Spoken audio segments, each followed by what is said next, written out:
Hace semanas veíamos como alrededor de 120 creyentes que habían quedado después de la ascensión de nuestro Salvador a los cielos, pues veíamos como esos 120 creyentes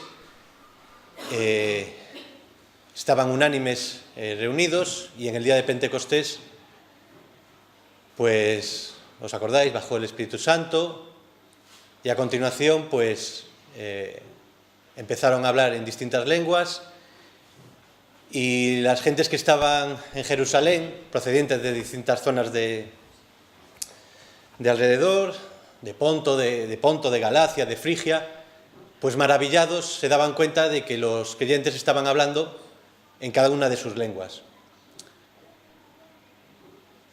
La semana pasada, Rubén Lugil de Hijo, pues analizó el contenido inmediatamente cuando la gente estaba maravillada viendo lo que estaba ocurriendo. Pues Pedro se levantó e hizo la primera gran predicación multitudinaria de la Iglesia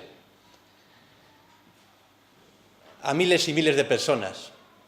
Y me viene a la mente que esta semana ha fallecido el predicador más multitudinario del siglo XX, Billy Graham, con 99 años, y Rubén Lugilde pues nos analizaba el contenido de esa maravillosa predicación inspirada por el Espíritu Santo que Pedro realizó y que se nos refleja en Hechos capítulo 2. ¿Y qué ocurrió? Rubén Lugil de Hijo pues, estuvo analizando y terminó la predicación de Pedro. Pues esto es lo que vamos a ver en el día de hoy. Vamos a ver qué ocurrió y cómo se organizó y empezó a funcionar la primera congregación local de la Iglesia Universal, la primera congregación local histórica, la Iglesia de Jerusalén. Bien, ¿qué ocurrió? Leamos el versículo 41. Así que los que recibieron su palabra fueron bautizados. Se convierte gente. Y siguen el mandato que Jesús les había dado años atrás, que cuando una persona se convertía, se arrepentía y creía en el Evangelio, tenía que bautizarse. Y los apóstoles, pues, en unión de todos los creyentes, cumplieron ese mandato, y todos los que profesaron seguir a Jesús fueron bautizados. Y se añadieron aquel día, ¿y cuántos fueron bautizados? Y se añadieron aquel día como 3.000 personas. De repente, de 120 creyentes, en un día, a raíz de la predicación de Pedro, 3.000 personas son bautizadas, aproximadamente. Imaginémonos, nosotros que somos una congregación un poquito menor de 120, andaremos 80, 90, 100 miembros. Imaginémonos que vamos al Calvario, se hace una predicación multitudinaria y de repente nos encontramos con 3.000 nuevos creyentes. Tendríamos una mezcla de dos sensaciones. Por una parte, una euforia espiritual, maravillados de ver el poder de Dios actuando en ese mismo día, y por otra parte nos entraría un agobio también muy fuerte. ¿Qué hacemos? ¿Y ahora qué hacemos? ¿Cómo nos organizamos? ¿Cómo funcionamos? Y es más, no tenían algo que imitar. Nosotros, pues gracias al Señor, tenemos las epístolas de Pablo, sobre todo, que nos hablan de la organización, del funcionamiento de las iglesias, de cómo debe ser. Pero es que ellos no. Era todo nuevo. Todo lo estaba moviendo el Espíritu Santo. Tuvo que entrarles a los apóstoles un agobio, pero mezclado con una euforia espiritual muy grande, ¿verdad? Bien. Y ahora vamos a ver, los versículos 42 al 47, vamos a ver cómo empezó a funcionar esta iglesia. De repente estos 3.000 nuevos creyentes, cómo se organizaron, qué hacían, y vamos a aprender mucho. Yo he aprendido muchísimo preparando este texto. Y antes de entrar a ver poco a poco estos versículos, creo que es importante que no caigamos en el error, porque conocemos este texto, lo conocemos la mayoría de los que estamos aquí, creo que es importante que no caigamos en el error de ver a esta iglesia como algo imposible de alcanzar, como algo utópico, poético. El poder de Dios no tiene límites. Lo limitamos nosotros muchas veces, con nuestra falta de fe y con nuestra falta de compromiso muchas veces. Pero el poder de Dios no tiene límites. Eso en primer lugar.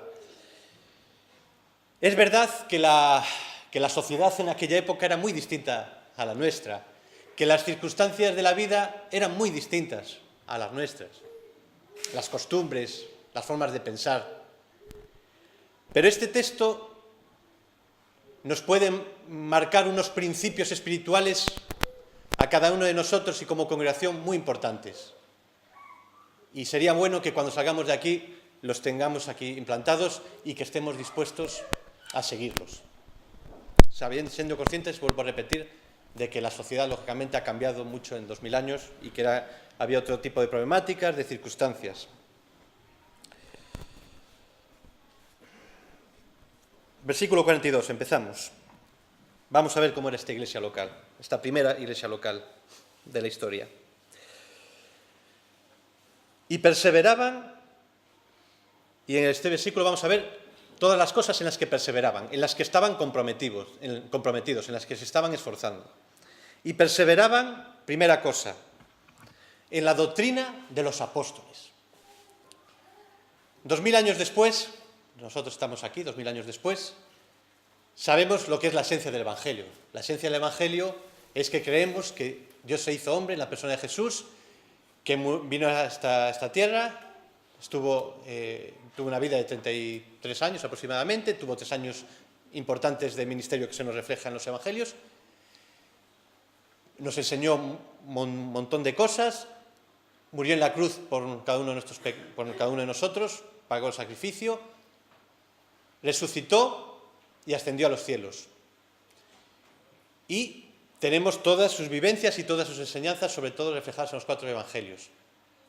Y el mensaje principal es que tenemos que arrepentirnos y creer que Él es el Cristo, el único camino de verdad para ser salvos.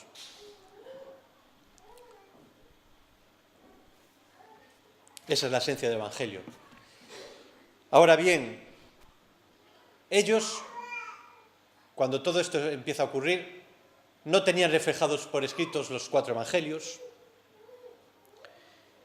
y la esencia del Evangelio, la esencia de que Jesús murió, resucitó, ascendió a los cielos, que había que arrepentirse y creer en Él, pues la esencia de todo eso, la esencia de lo que Cristo vivió y enseñó, era transmitida con la ayuda del Espíritu Santo a través de los apóstoles, porque los apóstoles habían sido escogidos por Dios para transmitir lo que ellos habían vivido, porque lo habían visto con sus ojos y habían oído todas las enseñanzas de nuestro Salvador.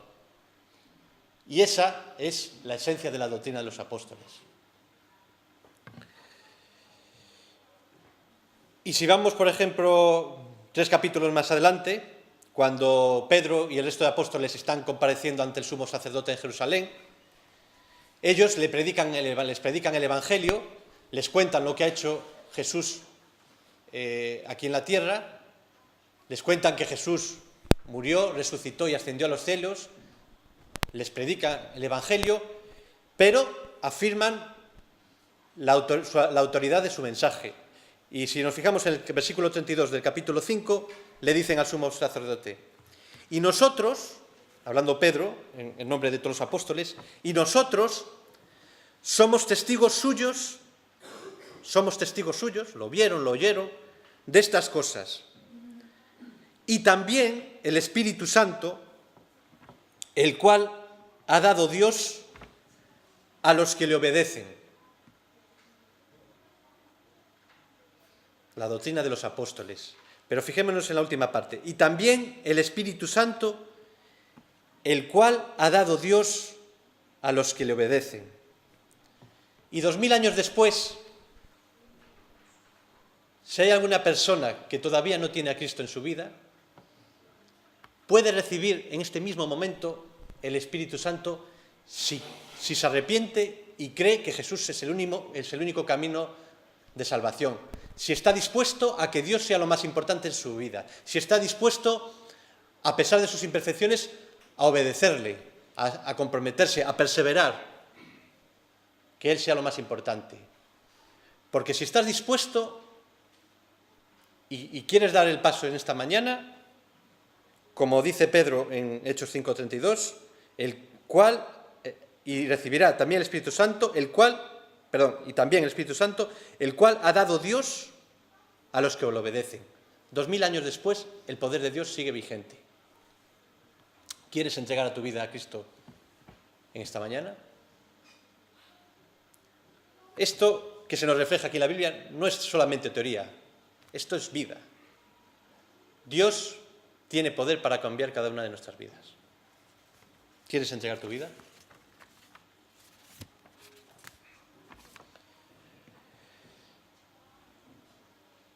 La doctrina de los apóstoles, seguimos aquí.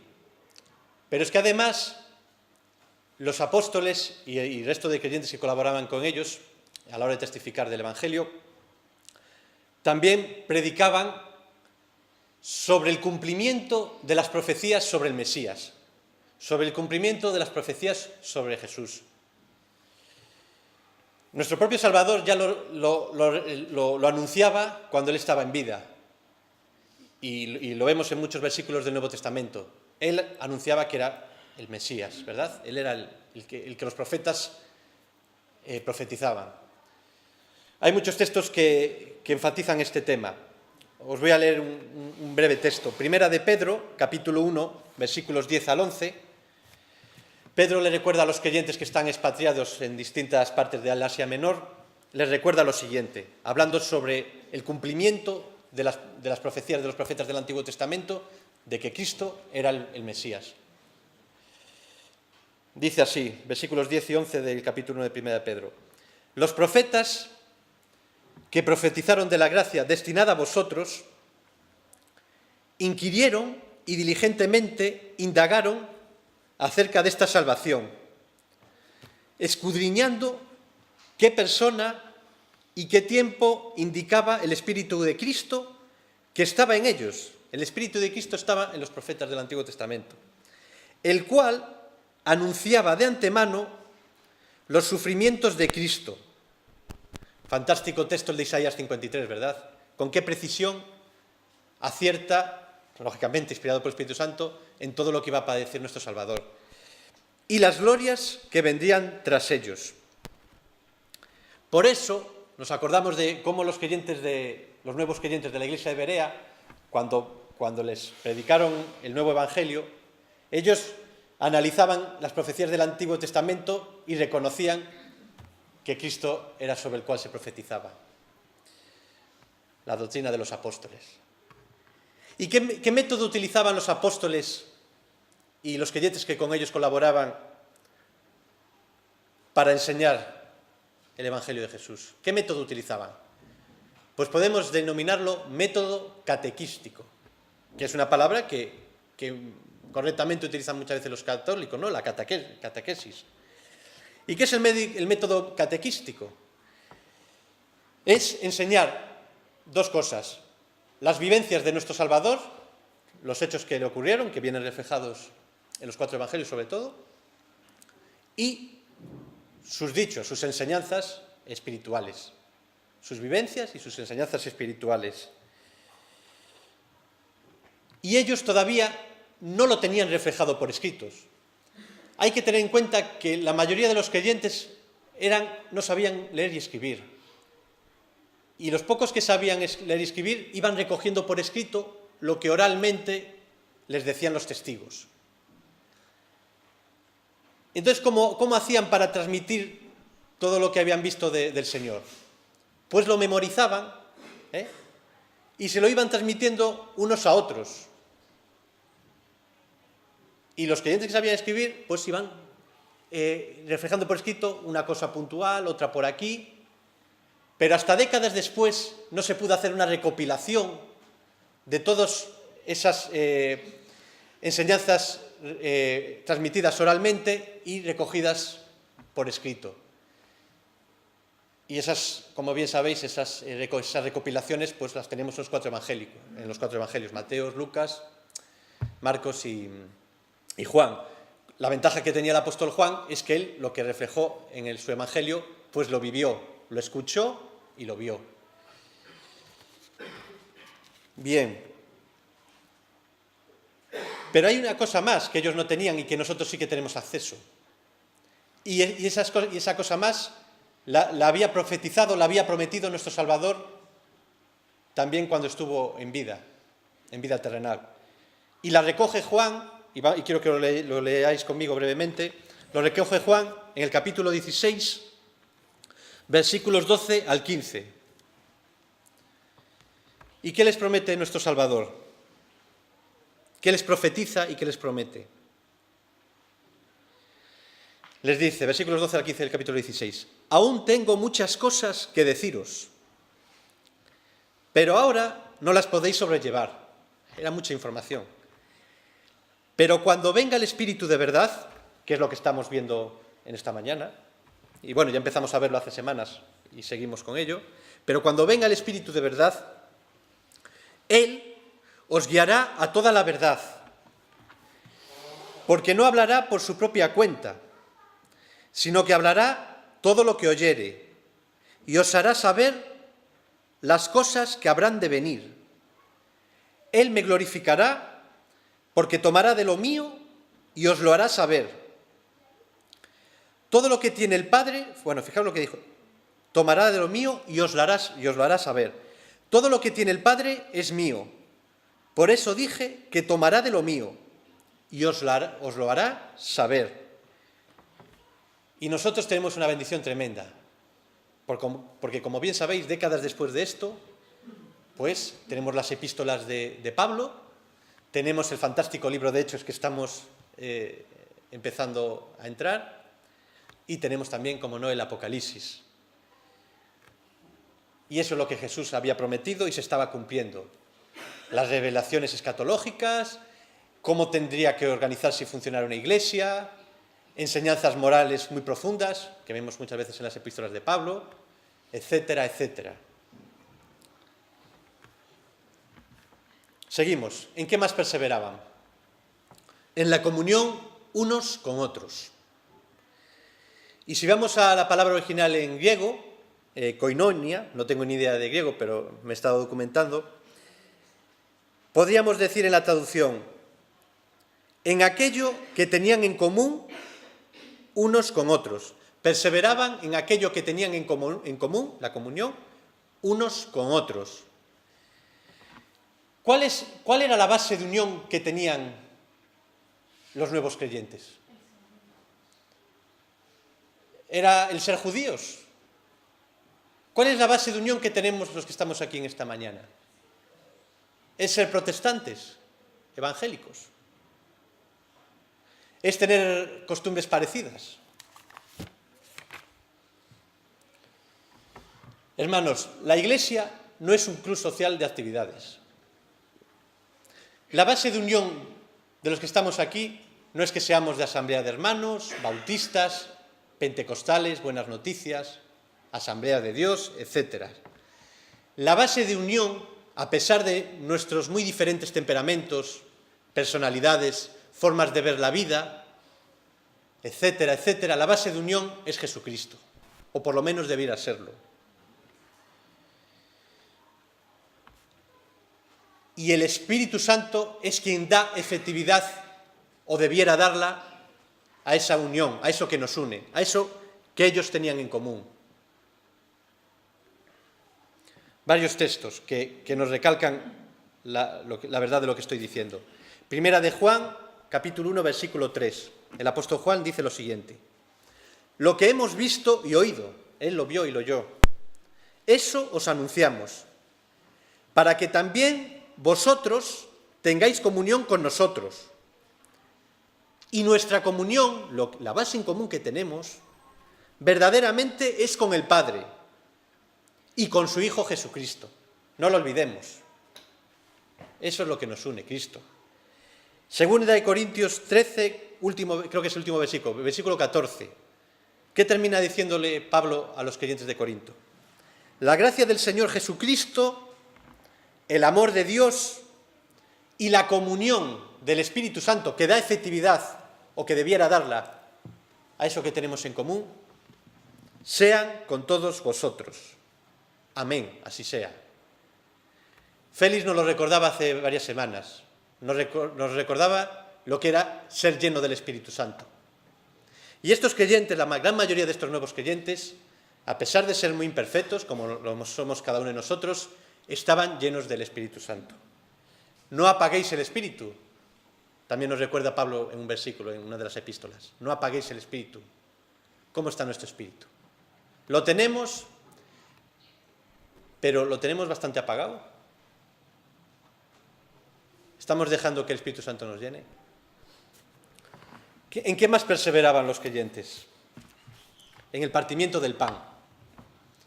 Y el partimiento del pan puede referirse en el Nuevo Testamento a dos cuestiones. Por un lado, a las comidas diarias que hacían los creyentes en el día a día, en casas de algunos de ellos. O en segundo lugar, puede referirse, y que es lo que los teólogos están de acuerdo en este texto, en este versículo en concreto, a el recordar la cena del Señor, a la Eucaristía, el partimiento del pan y del vino, ¿verdad? Y en este caso se refiere a ello. Perseveraban los nuevos creyentes en recordar la cena del Señor, el mandato del Señor de recordar la copa y el vino. Cuando tomamos el pan, recordar que formamos un cuerpo, recordamos que gracias al sacrificio de Cristo somos una familia, estamos unidos. Y la copa, aunque aquí no se menciona, pero que también se hacía en la Eucaristía, nos recuerda la sangre derramada del sacrificio de Cristo por cada uno de nosotros, que simboliza la gracia y el perdón por nuestros pecados. Perseveremos también como hacían ellos en el partimiento del pan. Seguimos. ¿Y en qué más perseveraban? Como no, en las oraciones. La oración es esencial en nuestra vida diaria y en nuestra vida como congregación. Y hay muchos textos en el Nuevo Testamento que nos recuerdan constantemente la importancia de la oración. Es fundamental. Un texto solamente, uno de mis favoritos, Filipenses capítulo 4, versículos 6 y 7. Por nada estéis afanosos. El otro día, hablando con un hermano, estábamos reflexionando, y es verdad que hace años los problemas, la gente realmente, su lucha de día a día era por sobrevivir. La esperanza de vida era muy inferior a la que tenemos hoy en día. No había tantos lujos, entre comillas, como podemos tener ahora. Y la gente se preocupaba en sobrevivir día a día. Hoy en día, los afanes que tenemos, la sociedad en la que estamos viviendo, están más aquí. Tenemos unas ansiedades, afanes mentales. Estamos viviendo una transformación muy rápida y eso es muy fácil que nos genere ansiedad. Y solo hay que preguntarle a los psicólogos, podríamos preguntarle a Esteban, la cantidad de problemas de gente que le viene con ansiedades, ¿verdad? Qué fácil es que nos dejemos llevar por el afán, por la ansiedad, por los agobios. Por nada estéis afanosos. ¿Y qué tenemos que hacer cuando nos entran los agobios? Si no sean, pues lo vemos, seguimos en el versículo, si no sean conocidas vuestras peticiones delante de Dios en toda oración y ruego, con acción de gracias. Si nos olvidamos de la cantidad de cosas que Dios está haciendo en nuestra vida y que pone a nuestra disposición, ya entramos mal a la hora de orar. Ahora, si vamos con una actitud de gratitud al Señor y derramamos sinceramente nuestro corazón, nuestra alma delante de Él, ¿qué ocurrirá? Pues ocurrirá lo que dice el versículo siguiente. Y la paz de Dios, que sobrepasa todo entendimiento, y es verdad, cuando yo abro mi alma a Cristo, sinceramente, y descanso en Él, experimento una paz que, como bien refleja el apóstol, sobrepasa todo entendimiento. No puedo explicaros verbalmente lo que siento. Y seguramente la gran mayoría de los que estáis aquí estáis de acuerdo con lo que dice, experimentáis y estáis de acuerdo con lo que dice el apóstol Pablo. Experimentáis una paz que sobrepasa todo entendimiento. Guardará vuestros corazones y vuestros pensamientos en Cristo Jesús. Qué grande es nuestro Dios. Y con qué facilidad nos dejamos llevar por el afán. ¿Qué más pasaba en esta nueva iglesia? Y sobrevino temor a toda persona, y muchas maravillas y señales eran hechas por los apóstoles. Creyentes y no creyentes cogieron un respeto profundo a las señales y maravillas que el Señor estaba haciendo a través de los apóstoles. Y con ello el Señor, digamos que posiblemente tendría dos objetivos, no lo sé, no lo puedo afirmar al 100%. Por una parte, causar impacto de que Él era el Mesías, haciendo las maravillas y señales a través de los apóstoles, y por otra parte, mostrar públicamente la autoridad que tenían los apóstoles como elegidos por Dios para hacer las maravillas y señales de parte de Él. Reforzar su credibilidad. Podemos pensar, ¿cómo me gustaría vivir en la época de los apóstoles, de los nuevos creyentes? Claro, es que ellos vieron esas señales y esas maravillas. Vieron hablar en lenguas, vieron un montón de milagros, incluso hubo resurrecciones, ¿os acordáis de Dorcas? Como veremos más adelante en Hechos. Sin embargo, también nos olvidamos de otra cosa, de una ventaja que nosotros teníamos y que ellos no tienen. Y es que nosotros tenemos más revelación que la que ellos tenían, reflejada por escrito. Tenemos el libro de Hechos, tenemos los 4 evangelios por escrito, tenemos las epístolas, tenemos el Apocalipsis, tenemos una visión escatológica más avanzada que la que tenían ellos. Muchas veces tendemos a ver lo que nos falta y no valoramos lo que tenemos, ¿verdad? Seguimos, versículos 44 y 45. Y todos los que habían creído estaban juntos y tenían en común todas las cosas y vendían sus propiedades y sus bienes y los repartían a todos según la necesidad de cada uno. Y a primera vista podíamos pensar que esto es muy parecido al comunismo del siglo XX. Es verdad que el comunismo tiene una base ideológica atea, que niega a Dios. El comunismo niega a Dios. Pero podíamos pensar que aquí está el inicio del comunismo, con la única diferencia de que nosotros creemos en Dios. Sin embargo, hay una diferencia fundamental entre el comunismo del siglo XX y lo que estaba ocurriendo en esta iglesia. Y es que en el comunismo del siglo XX, el vivir en sociedad, bueno, el vivir en comunidad se imponía por la fuerza, sin dar importancia a las preferencias de cada individuo. Era impuesto. Ese comunismo que empezó en la revolución, sobre todo, que ya empezó Karl Marx en el siglo XIX, pero que se puso en práctica sobre todo en la Revolución Rusa. Era impuesto por la fuerza. No importaba al individuo prácticamente nada. Y en la primera iglesia sí que era libre. Nadie estaba obligado a vender sus propiedades, a vivir juntos y a poner en común lo que obtenían de la venta de sus propiedades y herencias. Era movido por el Espíritu Santo, de forma libre. Por eso, como se verá más adelante y cuando Pedro le recrimina a Ananías y Safira el pecado, no les recrimina que se hubieran quedado con parte de la venta de sus herencias y ganancias. No, les recrimina haber tratado de mentir a Dios y al resto de hermanos en la fe.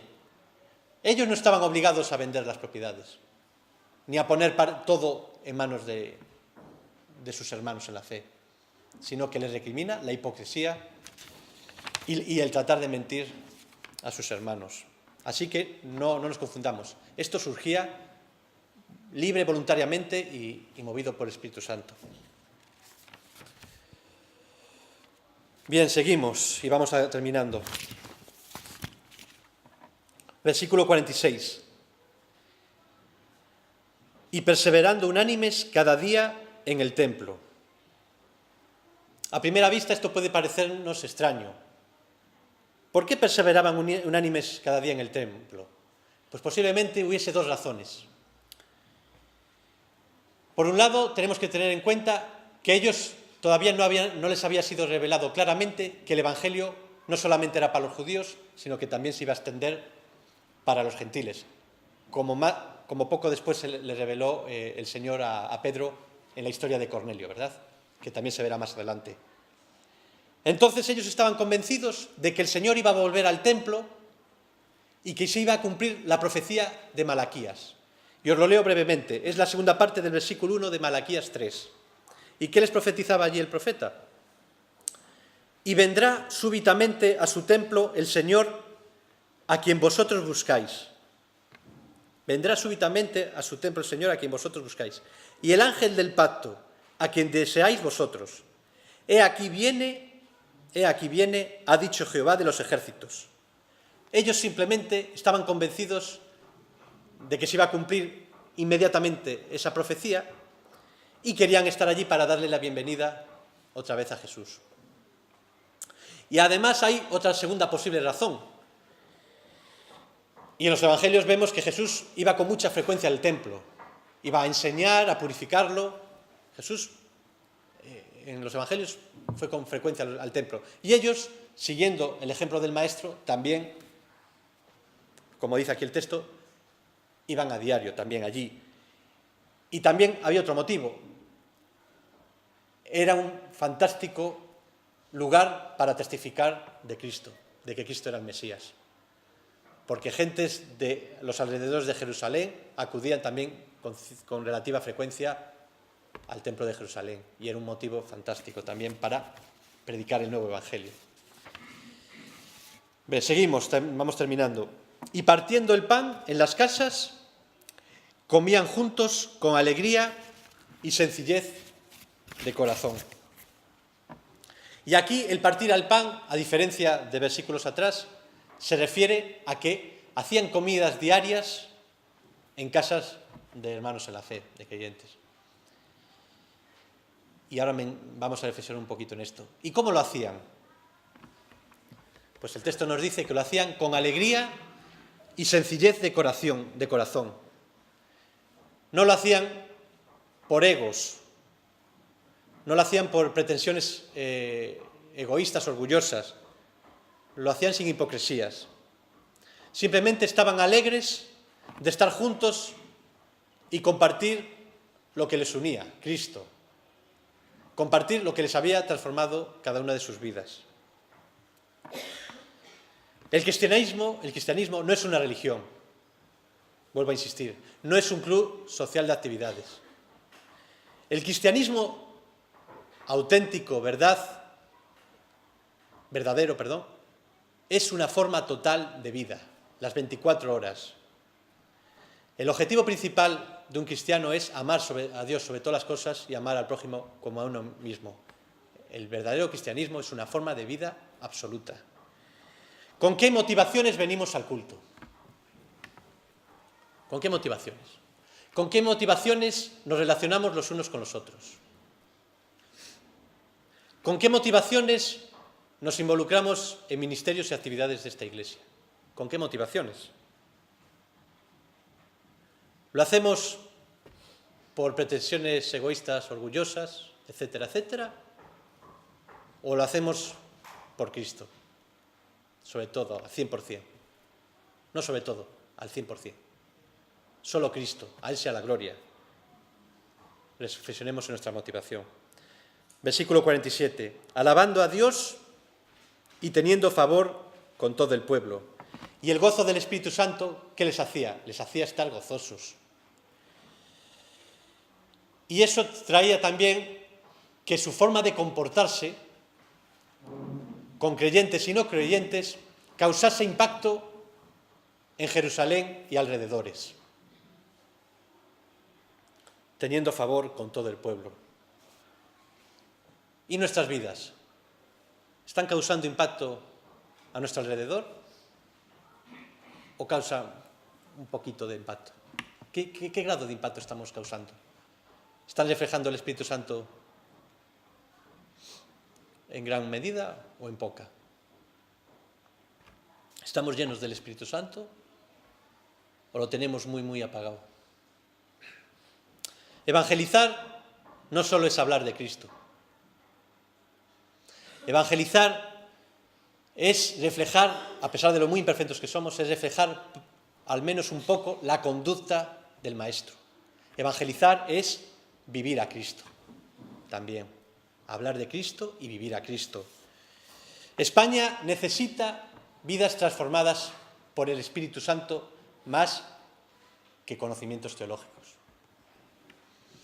España necesita alegría y sencillez en nuestra manera de vivir, en vez de pretensiones egoístas, orgullosas e hipocresías. Necesita alegría y sencillez en nuestras vidas. Y si seguimos el ejemplo de estos creyentes imperfectos, que lo eran, pero de estos creyentes que estaban llenos del Espíritu Santo, si seguimos el ejemplo, ¿qué ocurrirá? Pues ocurrirá, como termina el versículo 47 de este maravilloso texto. Ocurrirá que el Señor añadía cada día a la Iglesia los que habían de ser salvos. Y estoy seguro que la gran mayoría de los que estamos aquí deseamos fervientemente que esto también ocurra en nuestra congregación. Estoy seguro, lo deseamos fervientemente. Pues bien, en estos versículos el Señor nos deja una receta personal para cada uno de nosotros y como congregación que deberíamos tenerla interiorizada en nuestro interior, en nuestra mente y en nuestra alma. Y si dejamos que Dios controle cada día más nuestra alma, nuestro corazón, sinceramente, si le dejamos Él actuar en nuestra vida, tengo por seguro y tenemos por seguro que los frutos espirituales a nuestro alrededor se van a manifestar. Tenerlo por seguro, tengámoslo por seguro. Y tener por seguro que el Señor añadirá cada día a la Iglesia los que habían de ser salvos. Él tiene el poder, no tiene límite su poder, lo limitamos muchas veces nosotros con nuestra falta de fe. A Él sea la gloria y démosle gloria por su palabra, porque nos enseña muchísimas cosas. Amén.